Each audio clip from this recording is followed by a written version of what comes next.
ECSI fans, you want to revolutionize your sports investing habits? Allow me to tell you about WagerWire. WagerWire is an app that helps you become a superior bettor by allowing you to sync all your sports books and track all your bets in one place. See your current action, your betting history, and stats. You could also sign up for sports books and collect bonus offers. Follow them at WagerWire on X, as it's the best account on the platform. Head to App Store or Play Store now and search WagerWire and download the app.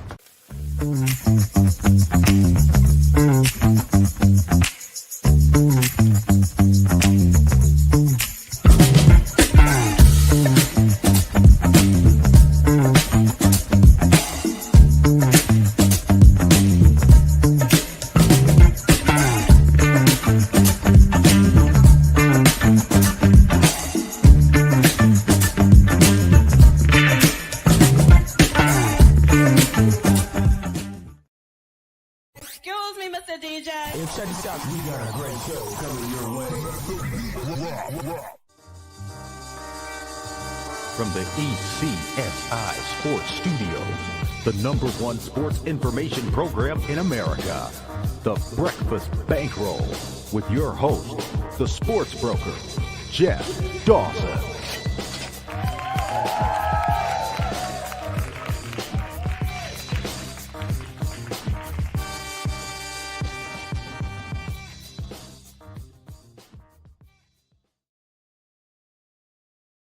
Good morning, sports fans from all around the globe. I am the co-host, Jeff Dawson, East Coast Sports Investors, in the stat time of the week for the Thirsty Thursday edition, November 13th, 2025, of the Breakfast Bankroll. Good friend and colleague, Mr. Scotty Webb, back after a tune-up, couple of tires changed, raring to go. Glad to have him back, of course. Patriots host the Jets, and it's funny, like last week, we had a Vegas Raiders divisional game, short week, turnaround, and it was a Raiders number, and of course, Denver does what they've done best all year, chew their food, and Denver wins, Raiders cover. This week, the Jets come in, and they can't, the numbers going the other way. They can't get any Jets money. Patriots at 13 and a half. Be shocked if it gets to 14 by kickoff, but the Patriots are rolling, winners of 7 in a row, so in Vrabel we trust. We shall see. First and foremost, a shout out to our proud sponsor and partnerships. It's WagerWire. Head on over to Google Play, download the app. It is free. Travis, Zach, Guy, myself, Amber, Holly, Garrow, Bucks, Matthew, Allen. The list is endless. Just come on board. Drew. Let's throw Drew into the mix. Jacob, the list is endless. Come on and join us. Finish 2025 in style, and we're going to make 2026 epic, I promise. And, of course, AtlantaSteaksAndSeafood.com. It's the holiday season. Let Terry Smith do all the work, and you can sit back and enjoy. Steak, seafood, chops, appetizers, wines. Terry's got it all. AtlantaSteaksAndSeafood.com. Any questions, comments, concerns? Head on over to Facebook, follow Terry Smith, and he'll answer any question you might have. Without further ado, let's bring him in, Mr. Scotty Webb. What's up, Scott? Hey, man. Glad to be here, right? You know, it's one of those things where, so I didn't tell anybody, nothing, nobody needs to know anything, or I've been through this before. So for those that I guess we could tell them, it doesn't matter. I had a procedure done on Tuesday, where they went into my heart and put a stent in my heart. That'll be stent number 5. Stent number 4 that was put in 2 years ago evidently was faltering, meaning that it was collapsing or whatever. So they built it back up when they went in there, and then they put in another one to help support it. So hopefully, my energy level's back to a little bit more normal. I feel a lot better. So no big deal. It's just like Jeff said, it's the way they do this stuff these days. I was showing him that, they go, I don't know. You see that little mark? That's where they went and did my heart surgery. uh, they went through my wrist and then up through my shoulders and into my heart, and did all the work from there. So anyway, point being is that they're so good at what they do with this stuff anymore that it's like getting tires changed and it's a pit stop and you go on and you got refueled and now you're ready to get back out on the racetrack. So, it's only been since Tuesday. So today's Thursday. And I feel great. So, I'm not going to go out and do the 4 bags of malt my wife told me about, but I'm not going to do that today. But as things go, it's a lot easier than what you think. Well, I was sitting back on pins and needles, but the way you made it sound, not your first rodeo, and I'm glad everything turned out well. We're going to ease into today and tomorrow, let you rejuvenate again over the weekend, and we'll come in guns a-blazing, of course, on Monday. Shout out to PB. Thank you so much for retweeting the show, as always. As Scotty likes to say, you can help us out by retweeting, telling a friend. Head on over to YouTube at East Coast Sports Investors. Subscribe. We're trying to get up to 12,000. We're about 11.5, 11.6 right now. So any little help will help us, guys. We promise that. Before we get into this week's college games, there's a game right about 45 minutes away. I had the opportunity to go tonight. I couldn't do some juggling with the late afternoon show. I had to pass. Haven't been to a game since Aaron Rodgers was QBing for the Packers on a cold Sunday night. I did want to get a peek at Mr. May, see what the buzz is all about, but it won't be tonight. 8:15 kickoff. Currently, the Patriots minus 13 at the Circa. Good morning, Mr. Benson, Mr. Stevens, with a 43 there. As I said in the intro, last week a divisional game. Raiders covered, Denver wins. It's usually what happens on these short turnaround divisional games, but Vegas is having problems getting money on the Jets, Scotty. I don't think that's going to be unusual in this spot. Looking at, I got the numbers this morning, and I haven't obviously run them for NFL yet, but just looking at it, you're looking at a Jets offense that is 27th in EPA. They're 25th in drop back passing and 24th in rushing. So that's not very good when there's 32 teams and you're in the bottom of the league. And they're going to face a defense that is ranked 9th, 4th against the run. So I don't imagine they're going to run the ball much. So they're going to have to throw the ball. So I don't think that's going to match up very well for them. And then on the defensive side, the offense is what's been really good, in a lot of ways for New England. And I think they're branching out even more now, using Henderson and trying to figure out, exactly what they have and doing it right. They rank 8th and they're second in drop back passing. So, I think what the Jets can do limit wise is theoretically helps support the run on defense, where they might be able to stop and run a little bit. But I don't know how this game stays. A lot of things I see is around 10 points and stuff like that. I haven't run this through, but I'm going to guess that, this is a 10, 13, 14, 17 type point game where, I think that most people are going to bet New England. Then you always got a question, everything comes into mind when you have to do that is what's their motivation to cover by that amount of points. And it's in some cases you don't have to worry about motivation. They're just that much better than the other team. In this particular spot, though, I will say that it's a divisional rivalry game. They kind of know each other. They usually play a little closer type games. If you don't feel good about having to cover 2 touchdowns, then just pass on it and go to the next one. I mean, there's a college football game you can bet, even though I don't, Troy and Old Dominion tonight. And then, you got Friday games and Saturday games and you got college basketball. You got other stuff you can put your money on than having to bet on covering 14 points in the NFL. Yeah, and again, divisional game, short week. they're saying locally everything is turning up Patriots this year, and it's just comical. I love the Vrabel signing. I thought it should have been a year earlier. We had a wasted year with Gerard Mayo. They bring in Vrabel. They bring in a culture. They bring in someone that can put a staff together. They don't have people in the wrong positions like they did before with what was it, Judge, and I think it was Patricia covering the wrong sides of the OC, DCs, et cetera, et cetera, et cetera. Kind of, did what they had to the first month, 2-2. They should have beat Pittsburgh. They should have lost to Miami. A-Chain steps out, going in for the game winner there. But then since then, just been rolling. They had the perfect storm with Carolina coming in before they traveled to Buffalo. 8-point dogs to Buffalo. They win outright in Buffalo.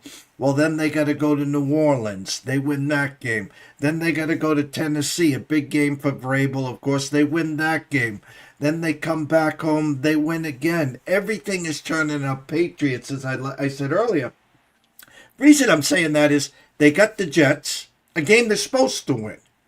Then 10 days later, they got the Bengals. And they beat the Bengals with Brissett, opening game of the year last year. But that was with Joe Burrow. And the funny thing is, word on the street is Joe's getting it cranked up. He's back at the facility. There's a game circled on Thanksgiving. They host the Ravens. He's pushing for that game. But I would think it would be Flacco's last stand there. Why? Because they get an extra 10 days, but we know Burrow. But my point is, there's a chance, Scotty. The Pats beat the Jets. I've seen the Pats -5 at Cincinnati. They could actually have a 9-game winning streak going into the bye. They probably should. They're not a bad football team in any stretch of the imagination. So, I don't know why, and maybe they are up there. I don't know. But there should be talk of them being like the number one AFC team, coming out. So they have the ability, I shouldn't say ability, they have the potential to be the number one seed in the AFC going into the playoffs. So I don't know that that's a true value of that team, but I do think that that's a very realistic spot because of their opponents and who they play and what their schedule looks like. So I think as they kind of go along and as they grow and get better, as they continually develop these players, and I think that's some of the things you got to look at in what happens, right? Like you can't tell me that Drake May and some of these players are in a spot where, for the first couple of seasons they showed, some potential, but now all of a sudden it's let loose. It's because of the coaching. The coaches develop the players and then put them in the spots to be good. Look at the Raiders. How long are the Raiders going to be bad?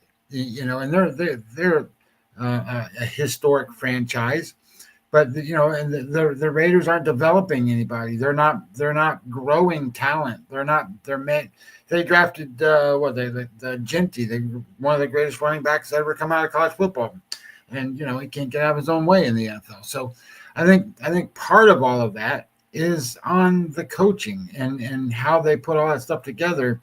And when you have a good group of guys that do those things, you can see how they change everything as it goes along and build upon everything as it goes along. You're at a certain point at the beginning, and then you build upon and build upon and build upon. And then, in the middle and towards the end, you're a much different team than you were at the beginning. And some teams can't say that, whether it's because of injury or because of this or that or whatever, or they just don't develop their talent.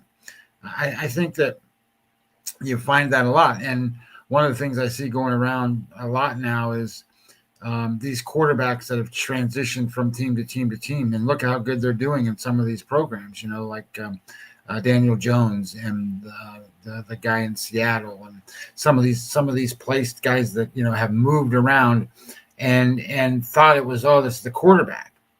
Well, no, it's the programs they were in, because those coaches that were in those programs that didn't get these quarterbacks developed are fired. They're gone. Somebody else is now there, and the quarterback's doing well in a program that, he can do well in. So I think that that should go into your handicap to it. If you can figure that out a little bit, you need to be able to kind of figure out, how does that, transition and work, and, where do you go, and go from there. And, one of the interesting things I think is going to be this week, I was looking at the NFL schedule for Sunday, and, there's not a lot of great games, but there's a great bunch of great games late. You got Seattle and the Rams, and, the Lions and the Eagles and stuff, and the Broncos and the Chiefs. I mean, got great games late.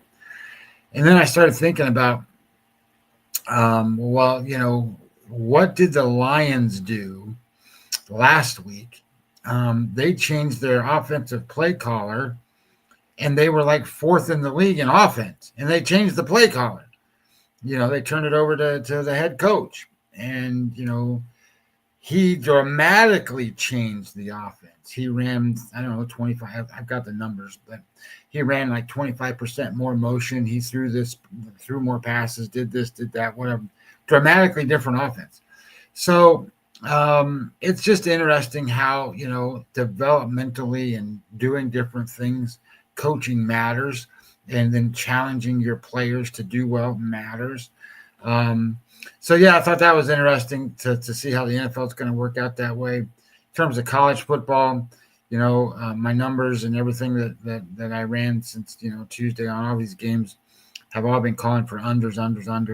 And there have been more or less coming in on the games that I looked at. I didn't look at every game, but I looked at the majority of these games. And, it's cold, up in Ohio, and these guys are playing. It's cold, and the teams aren't the greatest, so they're not scoring a lot of points. And then, one of the things I think, we talked about this, I think weather is going to play a particularly important factor in the Saturday's games. And when you start to look at some of these handicaps, because people aren't talking about it, I just made a bet, Jeff. We just talked about it before I got on here.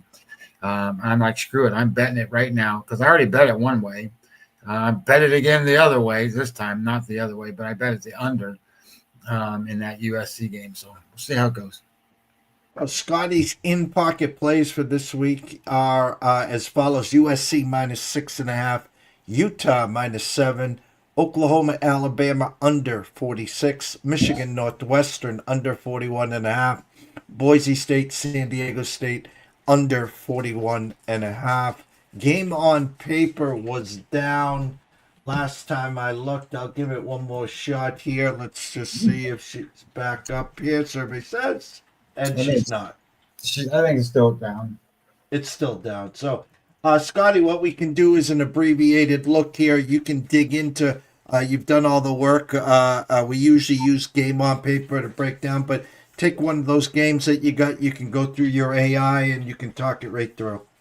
Well, let's just do let me go find it real fast. I'm going to do the USC game just because now I bet it twice. So I just bet it before the show. And guys, let me give you this. If you go to there's a site, it's oddstrader.com, and on oddstrader.com they have a NCAA college football weather spot, and it'll pull up the weather for all these games. And one of the things that I think is important, especially this time of year, is A, you got super cold weather. B, you can get snow and wind, and you got rain. And one of the things that came across, and I couldn't believe it, so I had to run it back through and verify it, and it's true. There's going to be a weather problem on the West Coast this weekend. So the West Coast games, they're not used to rain, and it's going to rain. And I mean, like Southern California, it's going to rain. 96% chance of rain, 0 half inch to 1 inch of rain, and heavy downpours. That's not good for different things. And I already made the bet of USC -6.5. So So I'm still not totally opposed to it. I think Iowa played the best game that they played last week against Oregon. It was in a rainstorm too. So we'll see how that effect of them putting out that effort last week against Oregon and then having now to travel out here to USC goes. And I think USC is just a much better team. Remember, when it's less than 7 points, you just obviously your team needs to score a touchdown, but you just need to stop the other team on transitions back and forth at least once more than you get stopped, and you're likely to cover the game. So the other thing I think here is that the AI run through and I plug in all the numbers, which I got to go find it now. That's the Air Force's game, Texas's game. This one is Georgia. This one is Arizona. Cincinnati's game, South Florida. This one is it's got to be up higher than that, right? Where's my? I can find it this way faster, probably. Where's USC's game?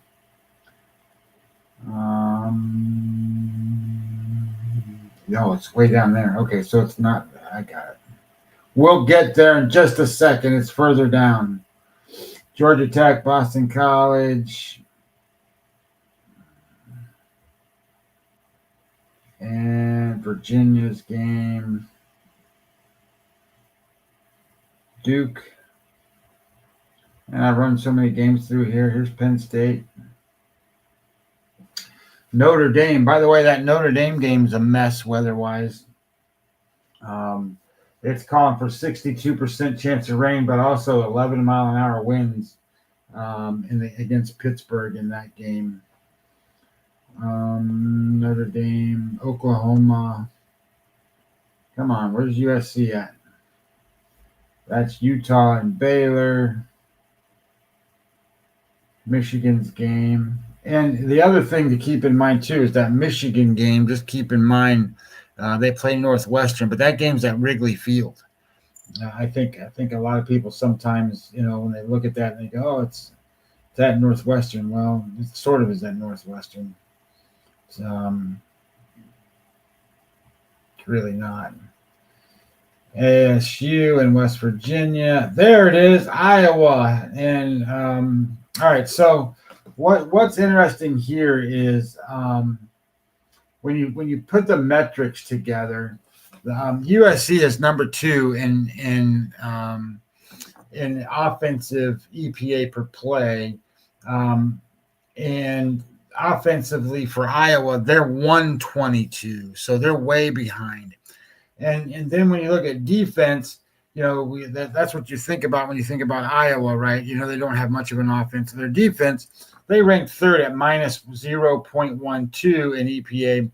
And a lot of people look at USC and go, they don't have a defense. Well, that's 100% not true. Their defense is pretty decent. It ranks 29th. EPA per drive, you're talking about USC being number 2, and Iowa being number 24. Now that's net. So you've got a pretty big advantage when you got the number 2 offense, number 2 team in football going against the number 24 team. Success rate, you got USC at number 1. Now remember what success rate means. Success rate means getting the yards to gain a first down. So that moves the sticks. So they're 51.5%, number 1, and success rate for Iowa is 60th. So, when you in yards per play margin it's 2.39 for USC, 0.38 for USC. So again, huge edge in gained yards for USC. So as you kind of pull this down and you start looking at it, the insight is that USC is number 1 in success rate. Iowa's defense is number 3 in EPA. Iowa is yards per point margin is good, and it prevents there's a big gap to yards per point margin for USC, and that's because of their defense. Their defense has been good. So when you look at the offense versus the defense and breakdowns, Iowa's defense is great. Their secondary has been good at getting turnovers. But then when you look at the offensive side, they've been bad. Their quarterback's not very good. Gronkowski or whatever his name is, not Gronk, but it's Grownowski or some weird thing like that. It's kind of like Gronkowski. So one of the good things is USC scored 42 or more points in 6 of their last 9 games, and they've scored 49 or more points in their last 5 home games. So they scored a lot of points. Now, I think there's going to be some weather concerns and obviously a defense that's going to put in front of them that's going to limit that scoring. And the defense for USC is labeled as bendable. I think that's probably a good word. The AI said it's bendable. I kind of like that. And they don't allow many points at home. They're better by 7.2 points per game on defense at home than they are on the road. So again, I think this is a team that plays up that way. And when it comes down to kind of how does this kind of work out, it's interesting. The model projected out a final prediction of USC 34-17, so 17-point win. Now, then I ran it back through and said, hey, look, we've got some weather conditions and we've got some other things going on here. And I said, so where does it kind of come out now? And it pulled back and it said, yeah, it confirmed the weather report, but it also said that, hey, look, that narrows that margin for Iowa. Iowa should do a little better because of the weather. But only by a certain percent. And that percent, let me go get it. So it says the net effect, the USC cover rate is 74%, which is down 2% from the dry model runs, or it's being adjusted by 1.5 points for the rain. Well, that's not a big difference, to be honest. And then it said the biggest impact is going to be on the total. Well, the total is 49.5. If you go bet it now at 49.5 and bet under 49.5, I think you're probably going to be in a pretty good spot here. The under is going to look fabulous. So right before the show, as we kicked off, I went on and I made that bet. So I'm on it. It's -6.5. And I'm also now on it as a underplay, under 49.5, because I don't think it's going to last long. I think when people really start to realize that it's going to rain on the West Coast, I think you're going to see some of that, which also helps the other game that I have out there, Boise State and San Diego State. I got under 41.5. It's going to rain there too. So I think that really helps those teams. And, you got to remember, Boise State's got their backup quarterback going to play. All these teams are just going to hand the ball off. They're just going to hand the ball off and see who can stop who and smash mouth football. And, 10-7, and that'd be the end of it. And we win our unders. Again, Scotty's in pocket place. We'll be back tomorrow, 9:15-ish. USC -6.5. He is also on the under there as well. Utah -7. Oklahoma, Alabama under 46. Michigan, Northwestern under 41.5. And Boise State, San Diego State under 41.5. Scott, I want to close today with the, it's that time. We got a couple more weeks before they all sit down and meet. Of course, I'm talking about the MLB hot stove. The free agents have, I was going to use the word posted, but have announced that they're free agent. Little disappointed. Not that I knew Scooble was going to win the Cy Young back-to-back years. East Coast sports investors have had Tyreek Scooble pre-flop. We also had Garrett Crochet pre-flop as well. Kind of surprised at the dominance of the first place votes. How lopsided it was on the Tariq side for first and then Crochet for second. But it's just an individual award. It is what it is. But my point is, free agents, Boris clients. 2 years ago, we had to wait for Otani. Last year, Soto. They don't have that stop the press guy. They got some headliners. They have Schwarber. They have Tucker. They have Alonso, and then the list is endless. And then of course the Joe Ryans of the world potentially available for trade. Peralta from the Brewers. The Sox lock up Duran.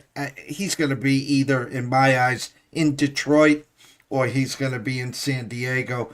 But I love talking baseball with you. For me, looking at the Red Sox, Cass is coming back from a bad injury. Alonso would be great there. They're already saying that Alonso's coming to Boston. They're already saying it's either the Phillies or the Red Sox for Schwarber. Give me your Scotty Webb thoughts today on November 13th on the free agency. Well, I've read a lot and seen a lot on Red Sox tied to Schwarber. But one of the things I think is important to realize about all of this stuff, don't believe anything. I mean, I at this point, don't believe anything. What all this does is puts names out there and helps with the idea that maybe there's a lot of teams interested, so they're trying to raise prices and do this for the players. It means 100%, and a lot of times means 100% nothing towards really what's truly going on. So I think people, especially fans of the sport and fans of their teams, are going to go, well, why didn't we get that player? Why didn't we get this player? Because we were tied to him the whole time. Well, you really weren't probably tied to them the whole time. Every general manager is going to have a conversation with every agent about what's available to them. Some of these general managers of these teams are likely in a position where they haven't been given a budget to go spend money yet, because they're trying to figure out what that's going to look like. Now, this year, I don't think we have the problem of trying to figure out the cable money and the money coming in for the teams on the TV side. But I do think we have some issues with trying to figure out kind of where these budgets lie and who the real movers and shakers are going to be. You think they're going to be certain teams, but maybe they aren't. Maybe other teams are going to get involved. What about Baltimore? I think Baltimore's going to spend a little bit of money, but how much money are they going to spend? I thought they were going to spend money last year, and they had a good team to spend it with, and then they didn't, and then they just didn't. They fizzled.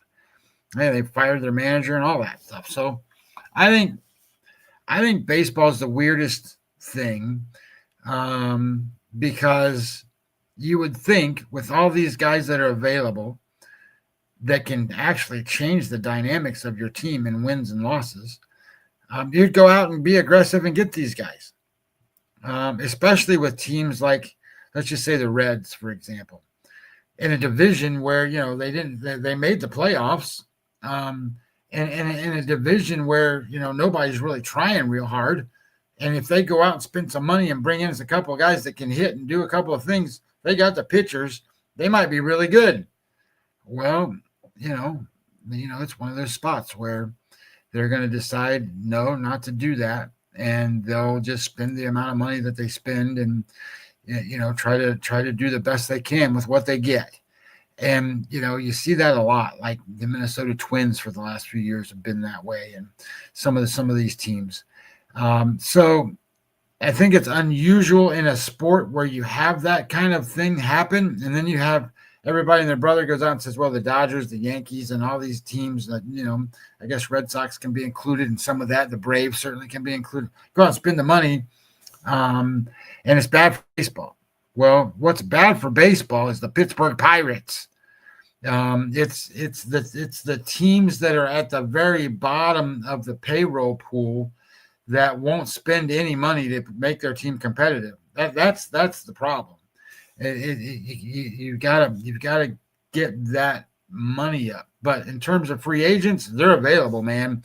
When you start to think about what's available this year, and how dynamics they change a team, you can make an all-star team of these guys and go out and play very well against pretty much anybody and do well. I don't think there's a lot of. I think this year there's offensive players. Some years it's all pitchers. I don't think there's the biggest dynamic is pitchers this year. I don't really think the pitchers are going to. I mean, Framber Valdez is out there, so and stuff like that. But I don't think you're going to see a lot of pitching. I think it's going to be batters. I mean, when you start stacking these guys up, then who's going to make an impact and who's going to do whatever. It's going to be fun. I fun meaning that I think you're going to see a lot of change. I think you're going to see some haves and have-nots, right? I mean, you always do. And then you're gonna have they won the off season like they always do, right? They won the off season. Look at the Padres; they win the off season every year and never win anything.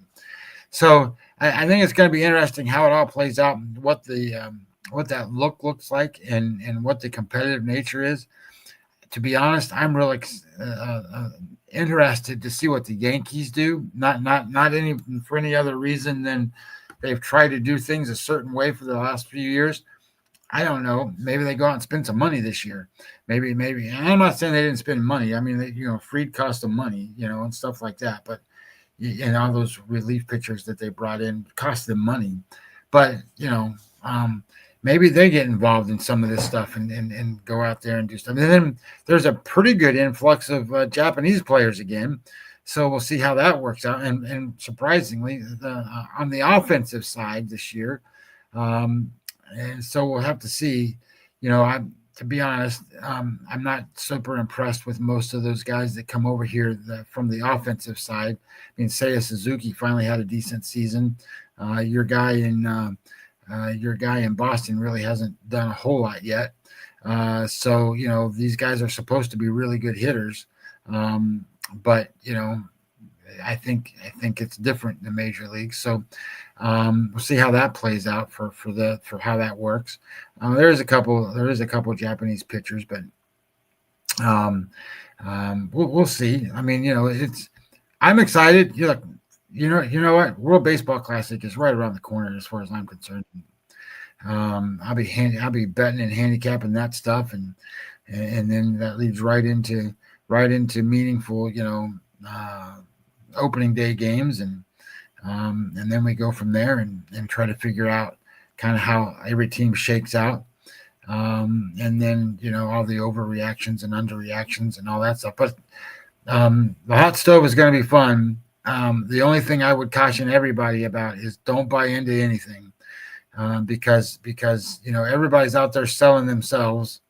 They're selling the agents are selling their players. The teams are selling their environments and their stuff. And it all sounds like everybody's in on everybody, but that's not the way it really works. Last question.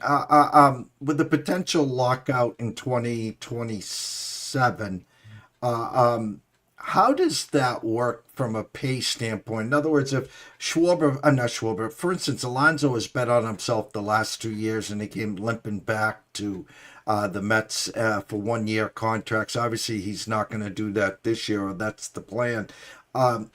My question to you, and a former MLB player, we're going to get through next year, not a problem. Then probably at this time this year, we're going to have a countdown and a date saying if it's not resolved, then there's going to be quote unquote a lockout. If the players are locked out, that means there's no one getting paid till the lockout is over. Well, there's certain things that happen and all that stuff, but ideally, yes. I mean, ideally, Major League Baseball teams aren't paying their players during those types of scenarios. I don't know. There's a lot of things written into contracts these days to try to bridge certain gaps and do different things and stuff like that. And I really haven't heard that some of that stuff is covered. I think I think when you start to think about the labor union of baseball, and then the ownership of baseball, there's a couple things that come to mind. And you hear this a lot, but you don't really hear it until after the negotiations and they come to a deal. That the players are really looking not necessarily for this year. They don't care. What they're trying to do is set up future years in growth and allow the guys coming into the league to be able to do well and make some money and do all kinds of stuff down the road. That's really what they are, because they're not being mistreated. Trust me, these guys are not getting these labor disputes because somebody's over there stomping on their leg, telling them to go play, and their leg's broken. They're it's all about how do I retire? What does that look like? What are my benefits? How do I get certain other monies that come in and things throughout the course of my career. So, and then obviously Major League Baseball is saying, hey, look, we're ownership. We need to make some money and turn this thing into some bigger things, and we need to have competitive leagues, and if the Pittsburgh Pirates aren't going to participate, well then we got a problem. I'm just making, I use that as a term, but I mean you could throw other teams in there too. So as I think you kind of look through this and you go into this negotiation, there's going to be a stickling point, and maybe two or three, that has to be bridged or crossed. And I'm not sure I know exactly what they are yet, or what they want them to be. The game is changing, right? They're going to have next year. They're going to have automated balls and strikes and stuff like that. And now we have extra inning rules where the guy starts on second base, and we have pitch clocks, and we have stuff that hasn't been in part of the game. So it's evolving, right? The game is evolving and things are happening. As they're developing these contracts to negotiate to play, they need to make sure that all these things are good, and where is it going and what's happening, I think, is part of it too. But I don't know. I don't think that you're going to see guys be able to get paid through that stuff. But it doesn't hurt, it doesn't hurt the Schwarbers of the world who are making, however much money those guys are making per year, or whatever, because, they can go a certain amount of time without making any money. And if they get some money through advertising and different other things, they're going to be fine.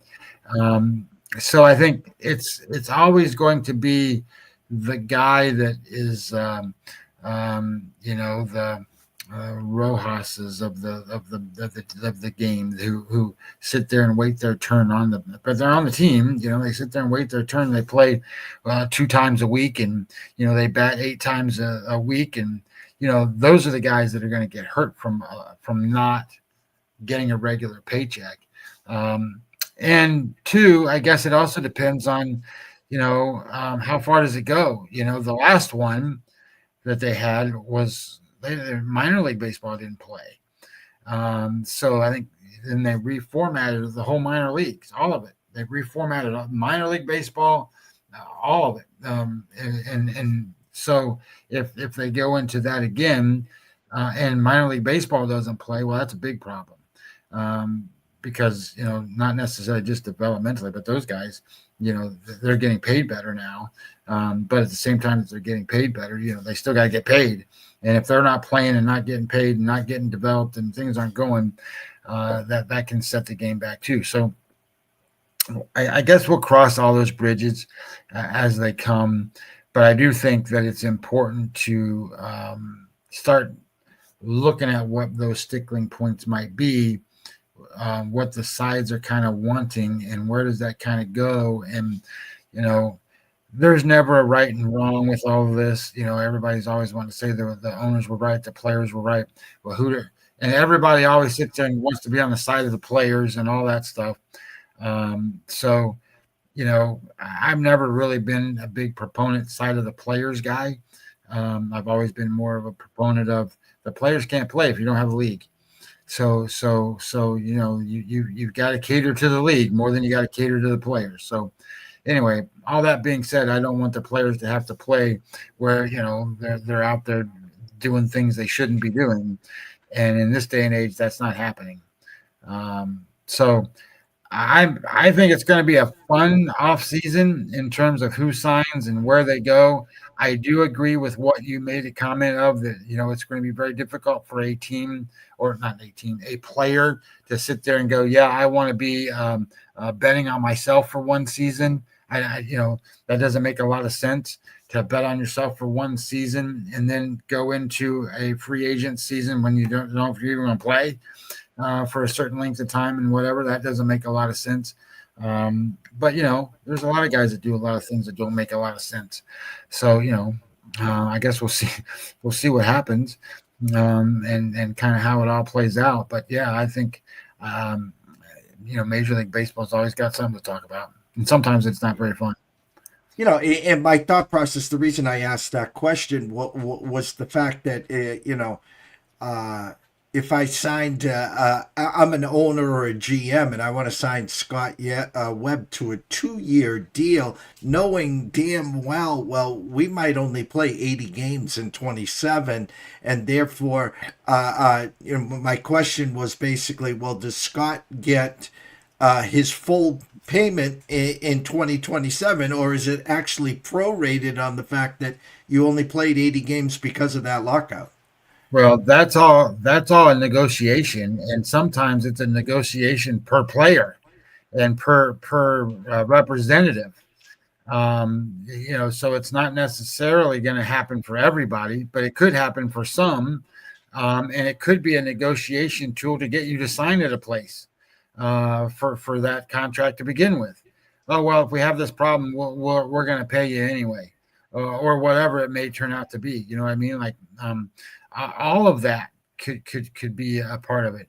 The other thing to consider is, what about these guys that are on a team but they're hurt and they can't play, but those guys are getting paid. But I mean, obviously they're getting paid because they're rehabbing and doing all the different other things and stuff. But what if they're hurt and they don't start getting paid? Well, that's a problem. So I think as you kind of look at this and all this stuff kind of plays out, some of these teams are going to go out of their way to make sure that the guys that need to get paid are going to get paid. The guys that are happy, they're going to help them become, the next World Series or playoff contention type teams.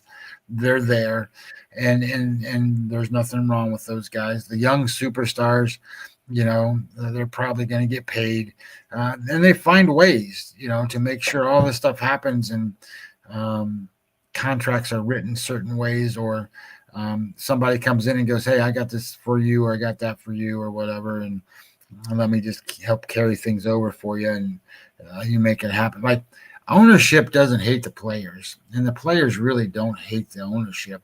They do get to a point where they need to negotiate and make sure everything's right, and they see eye to eye on where the game is going. And it's just like you and me or anybody else. If you're very passionate about what it is you believe in, sometimes you butt heads, and these guys are going to butt heads in Major League Baseball. And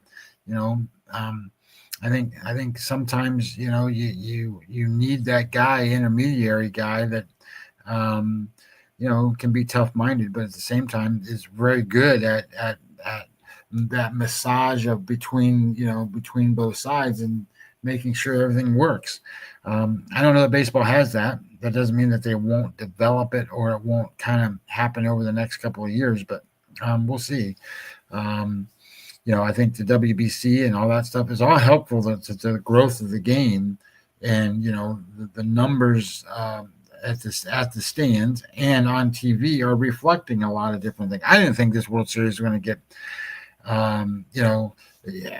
you got the Yankees and the Dodgers in the World Series, great ratings. You got Toronto and the Dodgers in the World Series. I didn't think it was going to pull great, but it did. It pulled great numbers. So people wanted to watch it. And of course, Toronto gets off to a good start, makes it more dramatic. So I think baseball can do that for a lot of ways. From what I've seen, baseball has passed again the NBA in terms of TV and all that stuff, and the NBA is just all theatrical anyway. So I think you got you got the NFL, then you got college football, and then you got Major League Baseball. That's kind of how it works in the world. Now we gotta get enjoying betting baseball to the degree that we enjoy betting football, and then all of a sudden, shit, Jeff, we're gonna have 75,000 people watching our show. In about 1/2 hour, Tyler Wyatt at Odds Culture at Tyler Wyatt Bets will be here to talk some college football. And at the 1/2 hour, Matt Grissom at Grissom on X at NCAA Insiders talks some SEC Westgate Superbook card. And at 4:30 p.m. Eastern, Ron Momorlewski back from the left coast in LA talking some NFL and NCAF like no other. Myself and Scotty will be back tomorrow, 9:15-ish. Give us a few minutes there. So for myself, Jeff Dawson, at EC Sports Investor, one and only Scotty Webb at Webby20MLB, we wish everyone a blessed day. Enjoy yourself. Stay tuned and see you soon.